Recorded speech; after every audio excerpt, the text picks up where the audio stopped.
Hey YouTube, it's Validus. I know a few months ago when we really started pushing the shop really hard for that little bit of time, I appeared on camera for you guys for the first time and I told you that you'd be seeing a lot more of me soon. I'd like to apologize because I know that as soon as I had said that, a lot of shit ended up going south and just personally and with work, and it turned into Excuse our kitchen behind us, guys, by the way. Part of our workspace is in the kitchen, so that's where Chris is at right now. And hi, welcome back. Hex is here too. He's recording this.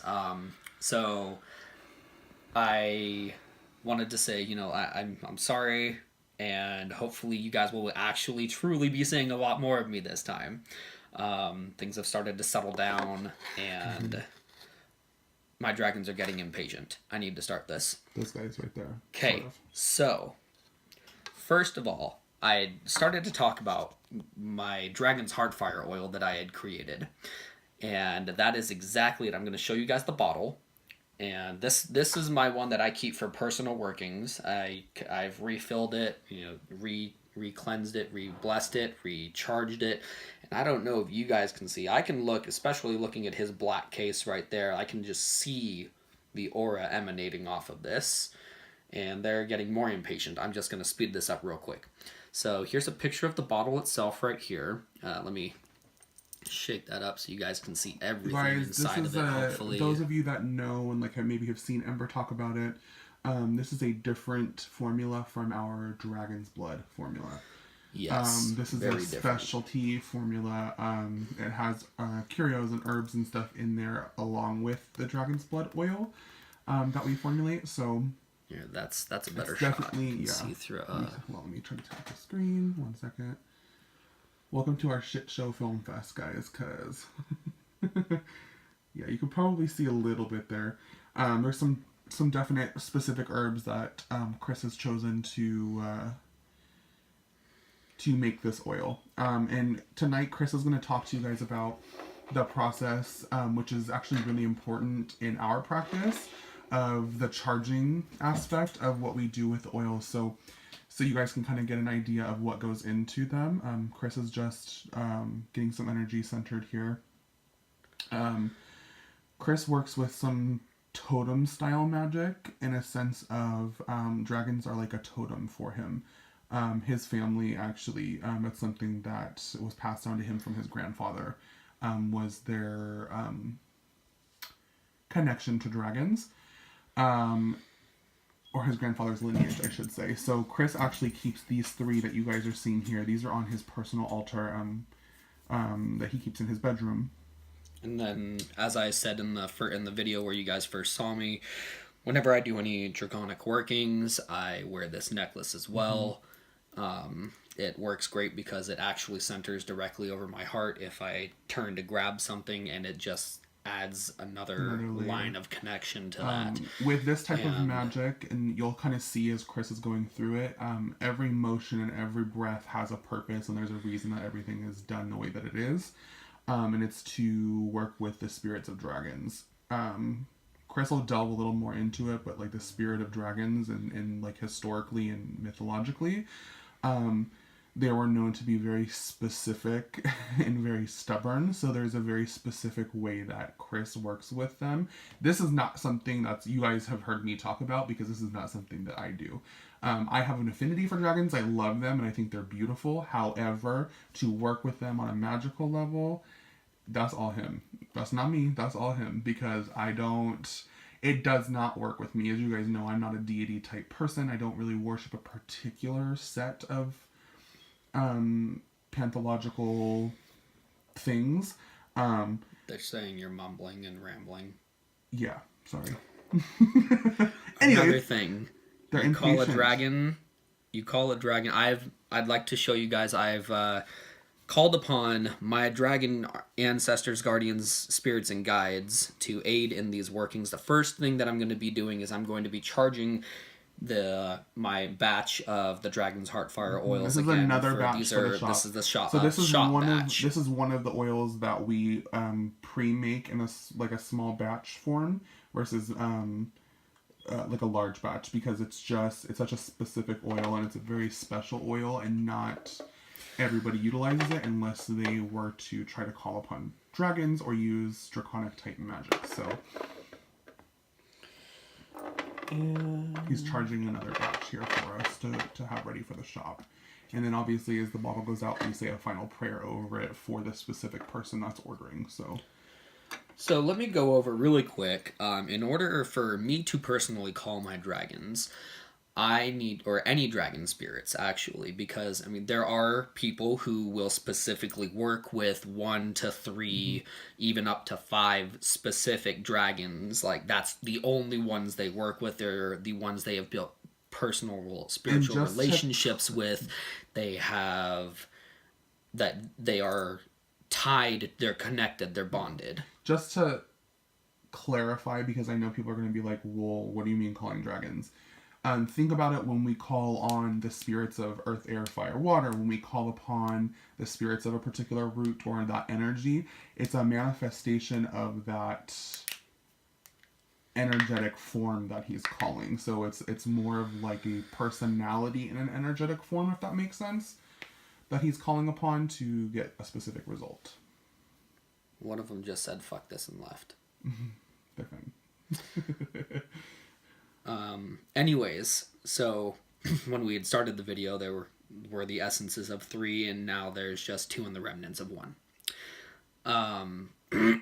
So in calling out to the spirits, then what I do first is I grab whichever statue of whatever type of dragon that I'm holding. This one, Chinese Lund. It's crazy because all the different types of dragons that are in all the different cultures and all around the world are different, and they all have different things that they do. They all have different things ways that they work, and they all essentially mean different things. But one thing that they all share is their wisdom, their strength, and their... I don't know how to really put this into words, but I guess power would probably be the easiest way to just surmise it all into one word. So for this one specifically, I called out to any Chinese Lunds that may be willing to work with me. And I got a bite, and what I do, because dragons are very particular, and, you know, as you may know from European mythologies, European dragons are ones that like to gather, and they like to hold on to their stuff. They like to grab one specific thing, they like to collect that specific thing, and everything that is theirs is theirs. You hear all the tales of the knights coming in to slay the dragon and grab the riches and all this and that. Well, and then you also hear of, you know, dragons randomly attacking villages and stuff. Honestly, times like that, the reason dragons would normally attack villages was not for no reason. It was because someone snuck into the cave or wherever the dragon's dwelling in those times and stole something of theirs, and they wanted it back. And so that's that. So what I do when I call upon these spirits, these totem spirits, is that I offer myself. I offer part of my energy and the life forces that I am putting into whatever rituals I'm doing.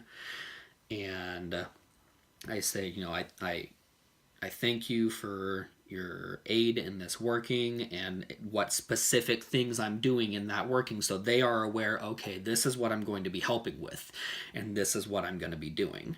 Because think of it almost like essentially a business transaction. You are calling upon someone for their help, and if they feel like granting you their aid, you're going to give something in return. It's just like when we make an offering to a spirit in general for their service in return. However, dragons are a little more finicky, and they can basically tell you no to fuck off. And you know what? You may not always, when you call upon them, they may not always want to. Or there may not be anyone or any specific dragon that wants to help you. These are dragons Chris has built relationships over the time of work with. Like, these particular spiritual energies are something that he has built relationships with. And then also, once I do that, once I welcome them and then I ask them to put forth their essence into whatever totem I'm using, into whatever statue that I'm using in oh god, why can't I think of the word? Representation, in representation of that specific Sympathetic dragon. magic. And so that's why I was like, oh, one left, but the residual energies are still within this statue here. And so I did that with all three, and I'm going to go ahead and start the ritual to charge all of these oils now. And so I've already, and then also when you're calling forth your dragons and you're asking them to place themselves or their essences to aid in your works and what you're doing, in that I also breathe the life into it. And so what I do is, after I'm done praying and asking them and thanking them, I'll take a deep big breath and I will imagine a dragon's flame brewing in my chest, and when I breathe out, it's a nice big hot breath, like how you would imagine a fire blast to be, and it breathes forth my own energy into it, bringing the statue to life, and then welcoming the energy of the dragon to be able to meld with it, so it works better and flows easier with my energy. So while he's preparing that, basically he's concentrating energy into his chest and into his breath and putting it into whatever he's doing. So you see this, and you guys will see me do this a lot when I'm working with jar spells or mojo bags or puppet work, anything like that where I need to breathe life into something, because it's giving it a part of yourself to attach a life force to, so that you're able to bring it forth and have it work on your behalf.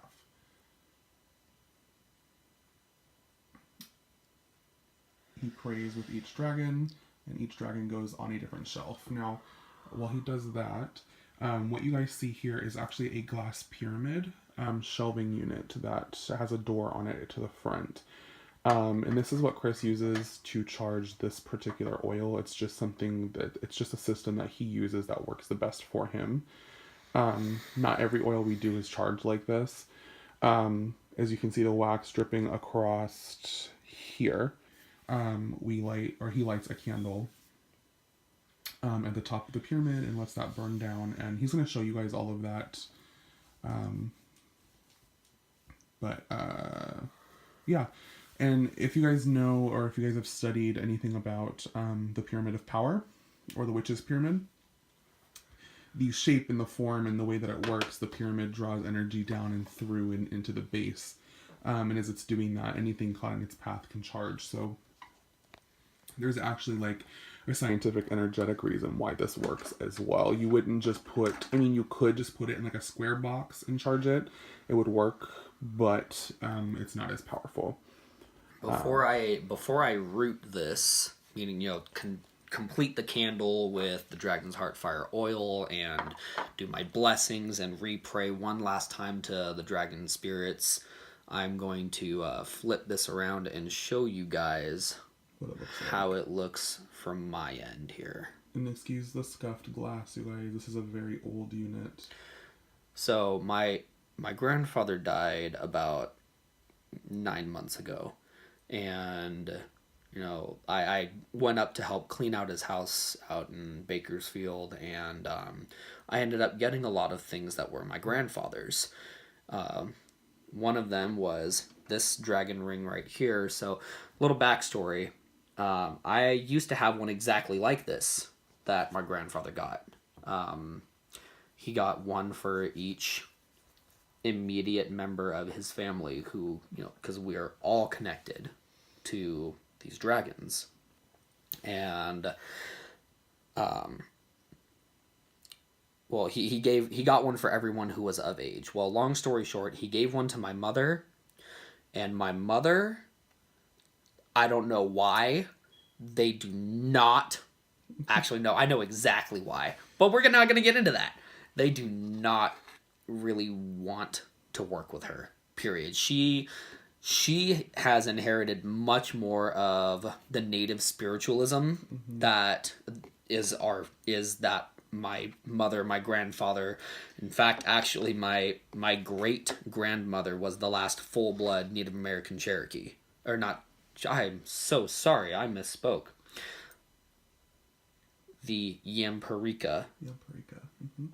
I was like, wait, what? No, I was thinking something I was like, else. your mom's gonna kick She your ass. whipped my ass. I feel the ass whipping already. No, but no, it was a name mix up. I was thinking of something. Anyways, no, so she was the last full blood Native American. Was my great grandmother, and my mother ended up inheriting so much spiritually. Long story short, his mom is basically a Native American psychic medium shaman. And the dragons seem to mainly want to work with the men of the family. So when my grandfather gave her that ring, she went to put it on, and she immediately felt like a searing, burning pain saying no. Like, you know how when you put something on and you just know it's not for you, and you're like, okay, no, that's it. Or any of you that have shopped for crystals and... There's just one specifically saying, no, I am not coming home with you today.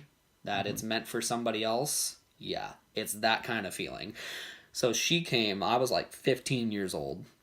And she came into my room, and she's just barges my door open. She goes, "This is yours," and drops it on my bed and walks out. I'm sorry I'm laughing, you guys, because obviously I know his mother yeah. Anyways.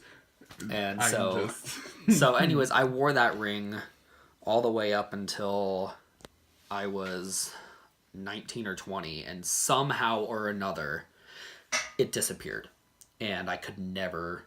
no matter what I did, it must have disappeared in a move or something, or in one of my army base transitions or something. It got lost. It was nowhere to be found.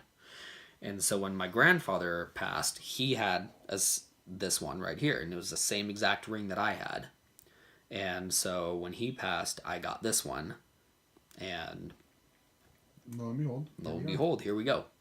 So without further ado, because I know I'm probably rambling a lot now. They're used to us rambling, so it's fine, because I'm just a fucking... can't shut my mouth, as you know right now.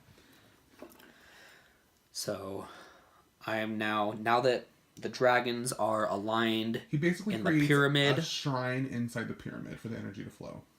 And what happens here is each dragon spirit, totem animal spirit, whatever you want to call it, whatever is going to be best for you to grasp and understand, whatever energy, anything that is imbued into each of these statues is charging first, and then this charge is going to multiply down and be doubled again by this, because there's 2 oils here, and then it's going to multiply down again, and I had enough to make 5 batches, or 5 oils for that one. So once again, charge, bring down, amplify, charge, bring down, amplify, so everything gets a nice even charge instead of just a trickle down effect. Right. It's a lot like seeing the crystal pyramids that are used as like charging grids. So if you guys have ever been to a metaphysical shop and seen little like crystal pyramids with the crystals sticking out of each side of it, it's the same principle that's being used here. Now, for the sake of the video, I'm not going to do this, but normally I will take this little one and I will carve into it just the word dragons, and then Heartfire, and then oil in a tri pattern right there. But for the sake of the video, I'm not going to do that. I'm just going to do that in a prayer over the candle. Whatever's easier. If you're doing something in this manner, whatever it works for you, honestly. But the reason I want to explain, as we said earlier, dragons are very specific. So normally, you're doing this to charge this dragon's Heartfire oil. You would normally write your intention into that candle and do it from there. Today, I've offered the dragon spirits a little bit of my personal life essence, so don't get weirded out. I'm really good with blood magic, and I don't, I'm gonna go ahead and just draw a little tiny bit so that I can... Before you do that stuff, hold on. Warning, as of this moment in the video, if you are squeamish, if you are not okay with bodily fluids, anything of that nature, and you don't like seeing a knife touch skin, please close the video now, or skip forward to the next part of the video, because this is where Chris and I are really comfortable with this kind of stuff. We have no problem doing it, so if you're not, this is not going to be for you. Continue.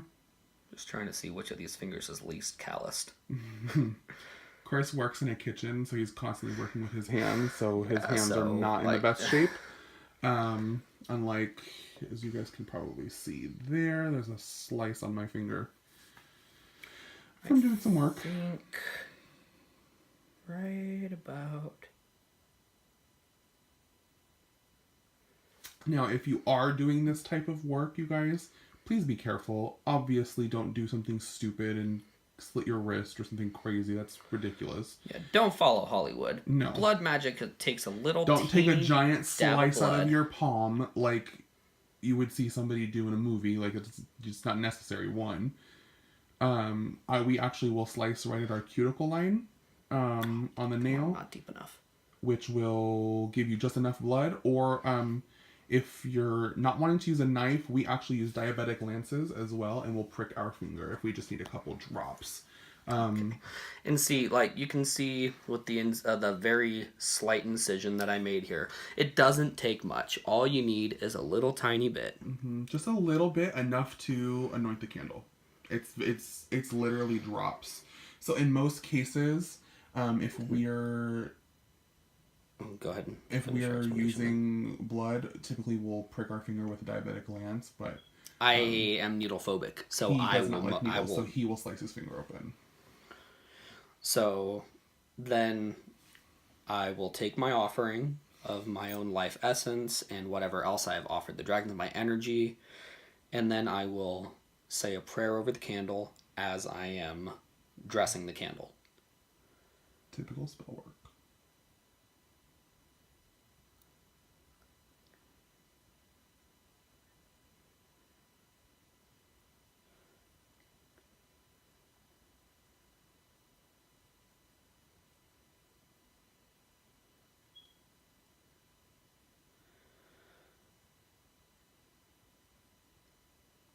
You guys, with each breath that Chris is taking, like I was telling you before, every movement, every breath has meaning. Every breath he takes, he's putting energy into it, focusing in his chest, and breathing it out onto the candle. It's essentially laying a prayer and wrapping the candle in that energy. And then he will apply the blood. Just get it a nice coat. Just enough to do a light layer around pretty much the whole candle. And guys, he's not using a giant fucking candle. It's a chime candle, so don't be like, oh, I gotta cut my hand open and coat it. Please don't, guys. Please don't. Be safe. Please be don't. smart, you guys. This is like, This is blood is serious. This is all about 3 whole drops of blood for this little chime candle. If we're about to end the squeamish part of the video, but if you can see, there's... It probably is not going to focus. I mean, you can see little dollops on there, probably just from the light shifting, but the camera won't focus on it because it's so red. But yeah, that's really all there is to it as far as that goes. That is traditional, and then dressing of a candle, guys. And then once more, now that I've done that and done my seal on the candle in both my breath and my blood, I'm going to offer the actual Dragon's Heartfire oil, and I'm going to put that on the candle as well. And you can see, just really quick, you can see how great this oil's quality is, because if you see around the edge right there, that's all resin that comes from the oil itself that hardens after being used. So I'm going to Just grab a little bit of this in my hand. Oh, and there's one of the herbs. No! He just spilled the oil everywhere, guys. It's okay. Now, this is going to feel really, really hot in your hands because, once again, it is actually... actually, no, I never said that. My apologies. What the Dragon's Heartfire oil does, besides making it easier to call upon and contact your dragons for workings and all that, is it is made to actually imbue your workings and especially your flame workings, when you're working with flame spirits or so anybody who works specifically with the element of fire, with the power and purity of a dragon's heart's fire. So think of it as an amplification oil for your works, especially when you're working with... Show you guys a little bit of the herb that's in here. This is actually something that I thought of when I was talking to my dragons and communing with them. When I was asking about the purity of the flame. Do I have? I do. When I was asking about the purity of the flame, I was asking what can I use to represent that. And guys, Palo Santo is my boo. Palo Santo is my go-to. Yeah. And we go through a lot of Palo Santo in this house, guys. And it's bad. And I just got the great, wonderful idea from the dragon spirits there. Use charred Palo Santo flakes. And there's a whole process that we're not going to reveal that goes into that because that's part of the formulary process. And there is parts of it. And I'm going to actually take some of the other herbs and everything that's a part of that oil and put it on the candle as well. And we recommend you always shake your oils, guys. Because while it's good to dress your candles in just the oil itself, it's even better to get some of the herbs that are holding the essences of that oil in it as well. And then everything that you have put into the oil from their blessings and all that. Or from your blessing them. So then I am now going to just... take a lighter and I'm going to just barely melt the bottom of this so I can place it in that top little crevice there. Just squish it down, make sure it gets nice and solid in there, which, no, a little bit more.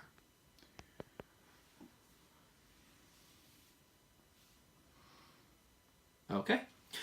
And here we go.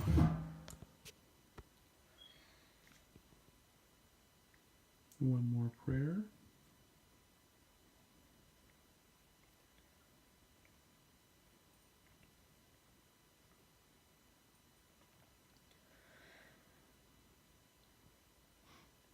So guys, if you want an amplification oil, especially for those of you that are working with the element of fire, or you're working with your zodiac sign and it happens to be a fire element or something of that nature, this is the oil that you would want to use for that, because it's specifically tuned and energized for working with the energy that's behind anything to do with fire.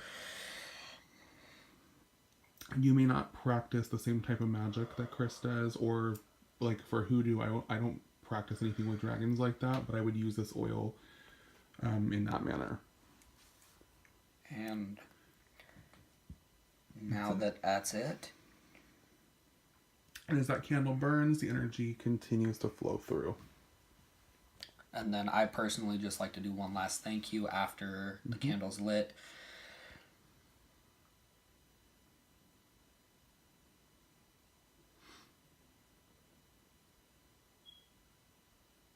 And guys, my eyes are closed, but I can see the flame already starting to get higher and higher, which means that the spirits that I'm working with and the energies that I'm working with, I can see it jumping with my eyes closed.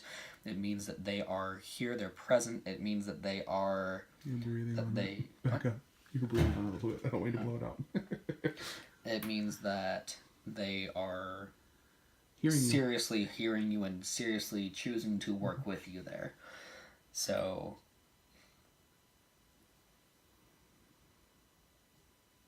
And guys, I know this is a long video, so if you're still with us, thank you. We ramble a lot, but Chris just wanted to show you guys kind of what goes into it. And this is something, like, we do a process like this for damn near every oil that we have. And even in the making of the oil, like how when we concoct a formula and put everything together, there's a process behind that. So, this is... A fantastic oil, guys. I just had a little extra herbs left on my fingers. I'm just So trying just to put putting back it back into in the the bottle. jar. Just trying to just get all that stuff into there and shake it up into it. But yeah, so it's a fantastic oil for those of you that work with the element of fire or that want to add. Even if you're coming at it from a different perspective, if you guys want to add a heat and a power to a working, this is that oil as well. It can kind of act like a catalyst and an amplifier to whatever you're already doing. So it's kind of a fantastic little secret weapon you can have. Let's say you're doing a fiery wall of protection working and you need to add additional layers of protection and heat to that fire. This is the oil that you can use in conjunction with that in that work. It is safe to be worn on the body should you need to. Just watch sensitive areas, obviously. But yeah, I think that's essentially it, right? For this part. For this part, yeah. And we'll revisit when we do when Chris does an actual working, as he's burping. Beautiful. I know, right?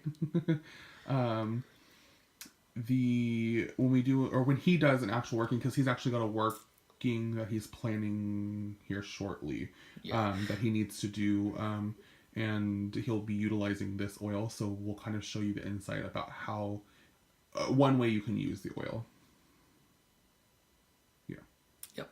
I'm actually thinking about doing a dedication working with that one, and I'll show you guys how to properly call your dragons, how to essentially strike your deals with them, if you will, and be able to potentially build relationships with some of these spirits. That, now, I want you guys to know, they are finicky. They don't just go up because anybody tries to call out to any type of spirit doesn't mean the spirit's going to come to you. No, that's just like I equate that to like somebody who wants to practice voodoo, which you can. Yeah, was that in the shot? It was not in the shot. Damn it! You guys, the candle jumped really big when he said that. When I said that, it was like a flamethrower going off. I was like, I equate it to like when someone wants to practice voodoo. You can try. But unless you're initiated and have the connection to the Loa or the deity, that whatever tradition it is, especially if it's a dedicated tradition that requires you to initiate into it, chances are that spirit is not really going to work with you. Or if they do, there's a specific reason for that. So that's kind of what he's saying is like, don't assume that just because you're calling a dragon that that's what's happening. And when because I know people are going to be like, well, what the hell is he talking about dragons? Because you do. He's not calling a scaly serpent beast from medieval times and mythical, like, that is the totem that it takes the form of, but he's more so, in this physical reality, calling the energy that's behind that process and the way that the dragon is represented. That's what he's talking about. Just so we can be clear, there's not going to be a dragon that shows up in your living room and not manifesting. I mean, if that's how you may see the energy, if you can see the energy, okay, maybe. I don't know. I don't see energy like that. I'm very empathetic, so I feel it. Chris can see energy, so he sees a spiritual being show up, but that's just how it is. And then a spiritual being is a spiritual being. They will come to you in whatever form they choose to come to you in. When he says calling your dragons or he's not talking about calling an actual dragon. He obviously knows that dragons, in the sense of a mythical beast, are not real. The energy that he's talking about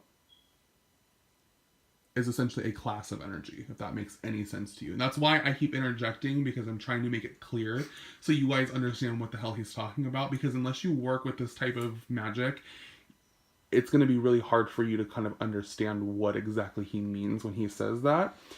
When you call down a deity, you're not calling down the physical being or the physical manifestation of that deity. You're calling upon the energy that they represent. That's what you're doing. So if that makes any sense for you, that's what he means. So I hope I cleared that up. And if that's not clear enough, then think of think more more along the lines of Native American folk magics, because in Native American magics they work with a lot of totem and spirit animals as well. So if you understand the concept behind totem animals and spirit animals, spirit guides, anything of that nature, essentially that's what this is. Chris can kind of think of like dragons and that energy as like a spirit guide for himself. That's essentially what this is for him. Yeah. That's it. So that's pretty much. If you guys have any other questions, definitely shoot them down in the comments below, or shoot us a message, or shoot us an email. I'm more than, this He's willing to talk about my it. video, and I am more than willing. Wow, is that flame in the shot? Mm-hmm. That's wonderful. Those. Anyways, he's totally willing to talk about it, guys. The easiest way to connect with Chris specifically, because YouTube's only linked up on my phone because it's just easier to upload that way. So it'd be best to go through our email. Which is info@themysteriousspirit.com. Yeah, we'll put that in the down bar. That gets routed to both of our phones. So Chris works mostly nights, so if I am happening to be at work or I'm not available, Chris will definitely be able to respond to that. If I see it before he does, I'll leave it, I'll read it, but I'll leave it unread, and I'll clear up anything that I can, but I'll make sure that he can get back to you as well. If you guys want to see more about like our behind the scenes stuff, kind of like this, because this is not something that we normally would show, like our process like that, but it was important to Chris to show that because it's a big part of what makes this oil what it is. And if you guys want to see specifics, he's gonna wash his hands real quick. If you guys want to see specifics about how to utilize this oil in certain workings, or if you have questions about whether or not you can use this oil in a specific working, definitely let us know in the comments below, and we will do some videos. We have some other videos coming up soon. I know there was somebody who asked us for dragon's blood oil. I'm going to do a video about that because that's one of my favorite oils to use, and I'm going to tell you how, why, and where you would use it. But yeah, I guess until next time, we will talk to all of you soon. Blessed be.